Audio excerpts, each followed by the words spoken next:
Audio Jungle.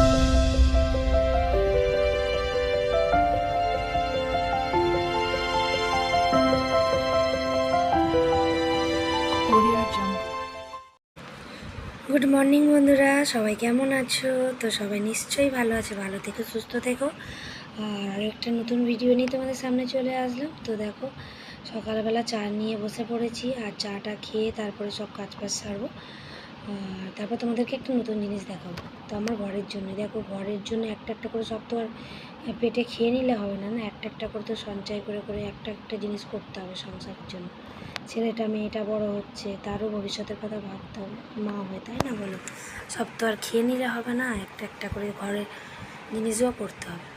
তো সকালবেলা তোমাদের দাদাভাই ইলিশ মাছ, পাবদা মাছ এগুলো এনেছে। পাবদা মাছ, ইলিশ মাছ এনেছে। আর বোনকে দিয়ে দেখো, একটা দিন এসছে খাটিয়ে খাটাচ্ছি, ওকে দিয়ে চিংড়ি মাছ ছাড়তে দিয়েছি। তো তোমাদের দাদাভাই দেখো চিংড়ি মাছ এনেছে, পাবদা মাছ এনেছে, ইলিশ মাছ এনেছে। আর মাম্মাম এত দুষ্টু, ঘুম থেকে উঠে মোটে খাবে না, এখন না খেতে চায় না, জানো তো? ওকে কত কিছু করে তবে খাওয়াই, ওর নজর লেগে যায়। তো নজর লেগে যায়, তারপরে ওকে কত কিছু করে তবে খাওয়াই। তো দুপুরবেলা রান্না করেছি দেখো, পাবদা মাছ রেখে দিয়েছি, চিংড়ি মাছ দিয়ে কচু দিয়ে করেছি, আর করেছি ইলিশ মাছ, আর করেছি মাছের মাথা দিয়ে টক। তো এই রান্না করেছি, আর পটল ভাজা ছিল, সেটাকে গরম করেছি। চিটকি নেই? হ্যাঁ। তো তারপরে এই রান্না করেছি, তারপরে খাওয়া দাওয়া করে না আর শুয়ে পড়েছি। আর তখন বাজে 4:30 বাজে, তো 4:30-র সময় শুয়েছি আর ঘুমিয়ে পড়েছি, জানো তো? উঠতে উঠতে 6টা বেজে গেছে। তোমাদের দাদাভাই ডিউটি যাবে, তারপর আবার বোনকে বললাম যে তুই তাড়াতাড়ি করে আটাটা মেখে রুটি করে দে, আমি তো জামাইবাবুকে একটু চা করে দিই, আলু ভেজে দিই বলে এইটা সব করে আবার তোমাদের দাদাভাই চলে গেল ডিউটিতে। আর তারপরে চলে যেতে আমরা আবার সন্ধ্যেবেলা সেগুলো তোমাদের সাথে শেয়ার করিনি। শসা, পেঁয়াজ, আলু ভাজা দিয়ে মুড়ি খেয়েছি। আর দুপুরবেলা তো প্রচুর বৃষ্টি হয়েছে, এত বৃষ্টি হয়েছে যে বলার মতো আছে, সারাদিন প্রচুর বৃষ্টি হয়েছে। আর প্রচুর জামা কাপড় কেচেছি, সেগুলো সব ঘরেই দিয়ে দিয়েছে, কী করবো, কিছু করার নেই। আর দেখো, আর আমাদের তো একটুখানি বৃষ্টি হলেই পুরো ডুবে যায়।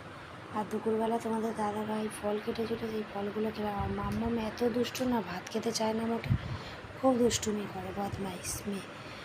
আর ঘরের এইটা করলাম, ওই জানালাটা দরজাটা লাগিয়েছি, তো কেমন হয়েছে বলো তো? অবশ্যই কিন্তু কমেন্ট করে জানাও। তো এটা করতে 5,500 টাকা খরচা হয়েছে। তো দরজাটা জানালাটা দেখো কত সুন্দর লাগছে, দেখো। আর মাম্মাম ভিতরে ঢুকতে পারবে না, একটা একটা করে সব করছি, যেমন পয়সা তেমনই করতে হবে, কিছু করার নেই। তো এখন জানালাটা দরজাটা করে নিচ্ছি, তারপরে কদিন পরে সবই তো তোমাদের সাথে শেয়ার করি। কদিন পরে টালিটা লাগাবো, কারণ টালির অনেক টাকা খরচা বলে দিয়েছে। আর বেসিন বসাবো, তারপরে যতদিন না কমপ্লিট হচ্ছে যেন সব কিছু অগোছালো মতো হয়ে আছে।